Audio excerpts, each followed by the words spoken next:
Ultra Trail Mont Blanc, maratona ta' 40 sija fuq distanza ta' 168 km b'ħafna tlajja u nżul u f'temperaturi li jvarjaw minn sħana s-silġ.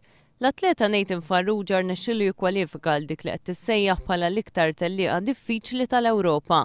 Huwa se jkun qed jipparteċipa f'din it-tellieqa bilhan li jinġabru fondi għal Fondazzjoni Inspire li tagħha huwa l-kap eżekuttiv. Mill-2000 li jipparteċipaw f'din il-maratona huma biss madwar 40 u 45% tal-parteċipanti li rnexxilhom itemmuha b'suċċess. Mawa News huwa qal li jħoss li jekk jidħol għal sfida bħal din ikun jista' jirrifletti d-diffikultajiet tal-persuni b'diżabilità li jingħataw lajnuna mill-Inspire u bekk iħeġġeġ aktar persuni biex jagħtu donazzjoni.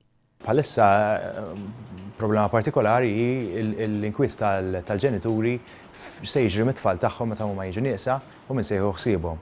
U allura qed naraw daqsxejn il-pjanijiet tagħna kemm jista' jkun nagħmlu lil dawn l-individwi biex jieħdu ħsieb lilhom infushom u dak għandna training courses apposta.